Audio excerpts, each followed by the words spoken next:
Hey guys, welcome back to your channel journey to success.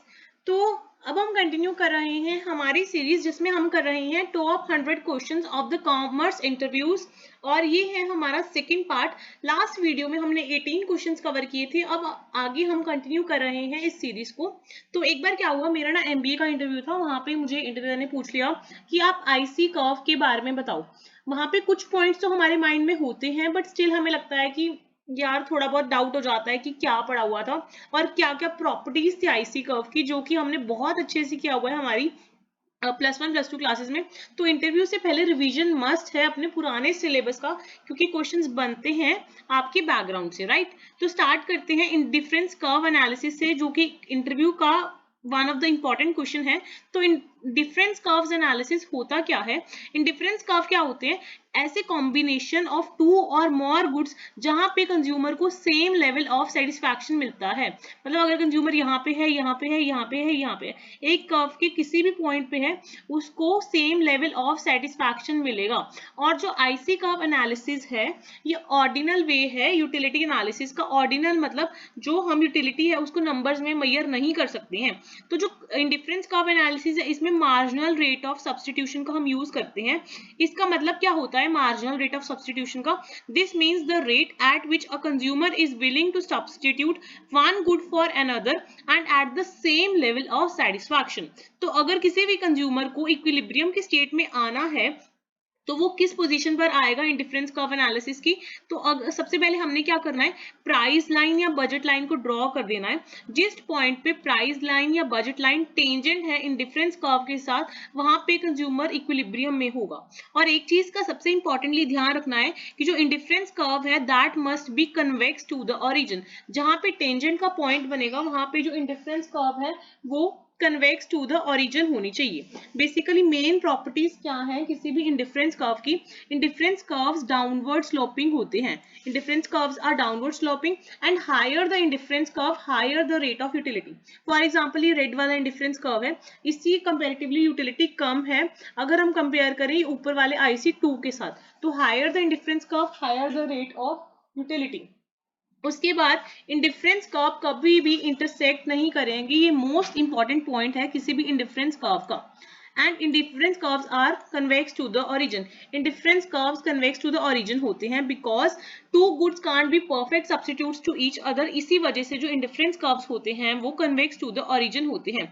और एक और बात हमेशा ध्यान रखना कि जो इंडिफरेंस कर्व्स हैं वो ना ही एक्स एक्सिस को टच करते हैं ना ही वाई एक्सिस को टच करते हैं। अभी नेक्स्ट हमारा टॉपिक है डिटर्मिनेंट्स ऑफ डिमांड। आपको पता है डिमांड क्या होती है? डिमांड मतलब कितनी क्वांटिटी डिमांडेड हो रही है एट अ स्पेसिफिक प्राइस। और बहुत सारे डिटर्मिनेंट्स हैं डिमांड के। तो बेसिकली हमने ये 5 डिटर्मिनेंट्स करने हैं डिमांड के याद। तो मैंने जूनियर क्लासेस में कैसे लर्न किया था डिटर्मिनेंट्स ऑफ डिमांड, मैं आपको बता देती हूँ। तो डिमांड आपको पता है ऑब्वियसली फर्स्ट पॉइंट किस पे डिपेंड करती है? प्राइस ऑफ द कमोडिटी पे।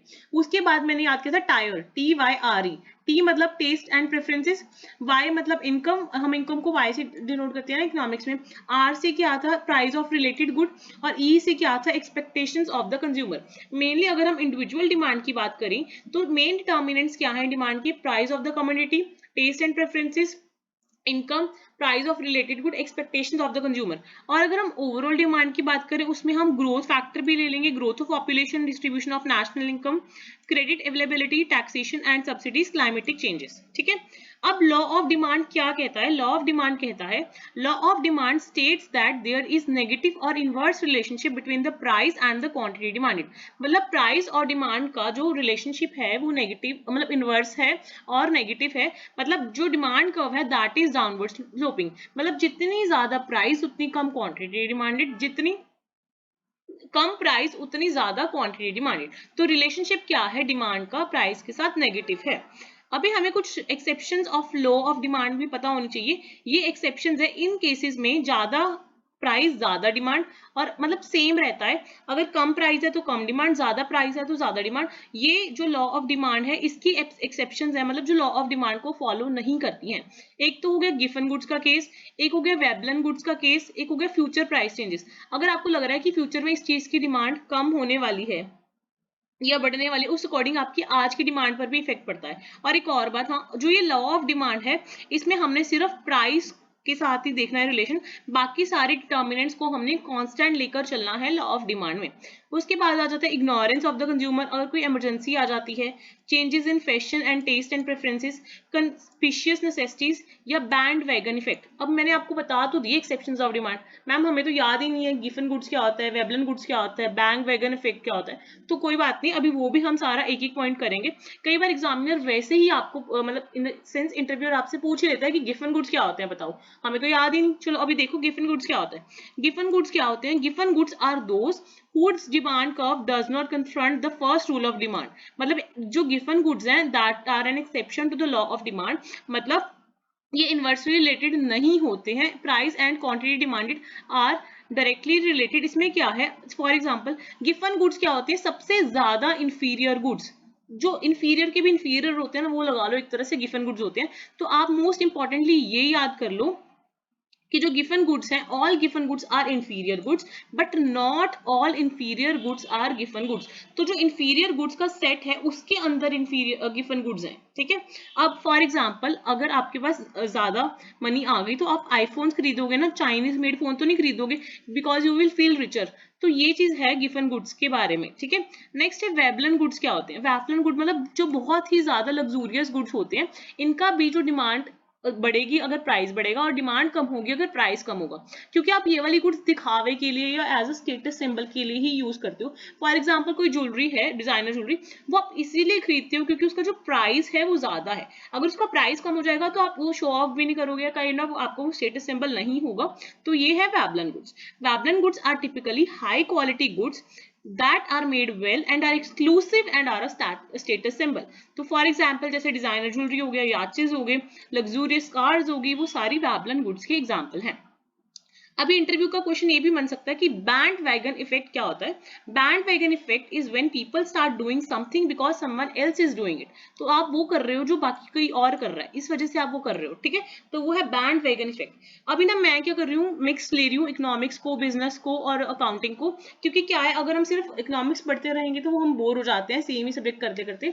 तो क्योंकि आपको स्पेसिफिक टॉपिक वाइज वीडियो तो मिल जाएंगी काफी सारी सोर्सेज से, तो इसलिए मैंने मिक्स एंड मैच रखा है सारे सब्जेक्ट्स का, ताकि आपको सारा इंटरेस्ट भी बना रहे और आपका रिवाइज भी होता रहे। अभी एलिमेंट्स क्या है डेलीगेशन के? सारा काम बंदा खुद तो नहीं कर सकता ना, वो अपना काम डेलीगेट कर देता है सबऑर्डिनेट्स को, ताकि वो मेन कोर एक्टिविटीज पर फोकस कर सके। तो मेन 3 एलिमेंट्स हैं डेलीगेशन के, क्या क्या है? Responsibility, authority and accountability. Marketing mix हमें पता ही है क्या होता है। मार्केटिंग मिक्स के 4 पीस होते हैं, तो एक बार वो भी देख लेते हैं कि 4 पीस क्या है मार्केटिंग मिक्स के। Product, price, place and promotion, ठीक है। नेक्स्ट हमारा है ड्रॉइंग्स। क्या होती है ड्रॉइंग्स? का मीनिंग क्या होता है? ड्रॉइंग्स मतलब any withdrawal by the owner from the business. अगर कोई ऑनर किसी बिजनेस से विड्रॉल कर रहा है, that could be in the form of cash और इन काइंड, तो उसको हम बोलेंगे ड्रॉइंग्स, ठीक है। फिक्टिशियस एसेट्स क्या होते हैं? फिक्टिशियस एसेट्स हमें कभी याद ही नहीं रहता, मैं खुद भूल जाती हूँ बार बार फिक्टिशियस एसेट्स होता क्या है। बड़ा हमेशा होता है बट स्टिल कभी भी याद नहीं रहता कि फिक्टिशियस एसेट्स होता क्या है। तो अभी आज से आपको हमेशा याद रहने वाला है, क्योंकि जो फिक्टिशियस वर्ड है उसका ही मतलब होता है फेक। फिक्टिशियस वर्ड का मीनिंग क्या होता है? फेक। तो fictitious assets are not an asset in the true sense but is a huge amount of expenses. तो इसमें हम बहुत ज्यादा एक्सपेंसेस करते हैं, लॉसेस करते हैं, या अनक्लेम्ड प्रॉफिट या लॉस होता है, इस वजह से ये हमारे फिक्टिशियस या दिखावे वाले फेक वाले एसेट्स होते हैं। इसके एग्जांपल्स क्या हैं? Preliminary expenses, promotional expenses, discount allowed on issues of shares and debentures. तो fictitious means fake assets. Next है कंटिंजेंट लायबिलिटीज। कंटिंजेंट लायबिलिटीज क्या होता है? मतलब जो आपको पता है कि ये पैसे आपके नहीं आने वाले हैं फ्यूचर में, which may or may not become payable in future. मतलब kind of you are not sure कि वेदर इसकी पेमेंट आपको फ्यूचर में मिलने वाली है या नहीं मिलने वाली। कंटिंजेंट मतलब रिस्क है बहुत ज्यादा। तो इसके एग्जांपल है financial cases pending, guarantees undertaken on the behalf of others. Next है ट्रेड रिसीवेबल्स और ट्रेड पेबल्स। क्या होता है? देखो जो ट्रेड रिसीवेबल है, तो जब भी आप क्रेडिट पे सेल्स करते हो तो उसके साथ एसोसिएटेड है ट्रेड रिसीवेबल्स, ठीक है। सेल्स ऑफ गुड्स ओनली के साथ एसोसिएटेड है। इसमें ट्रेड रिसीवेबल्स में 2 टर्म्स आएंगी, एक तो सन्ड्री डेटर्स, एक है बिल्स रिसीवेबल। तो सन्ड्री डेटर्स के साथ कोई भी मैच्योरिटी डेट नहीं होती है, और ऑन द अदर हैंड जो बिल्स रिसीवेबल है इसमें फिक्स्ड मैच्योरिटी डेट होती है।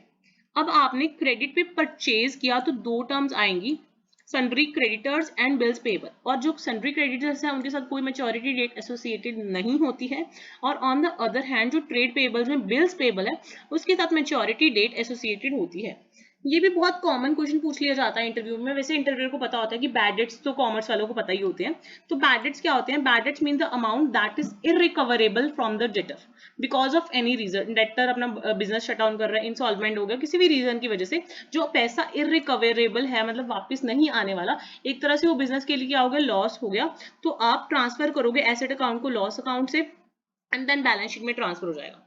अब सब्सिडरी बुक्स क्या होती हैं? सब्सिडरी बुक्स में बेसिकली हम 8 सब्सिडरीज बनाते हैं।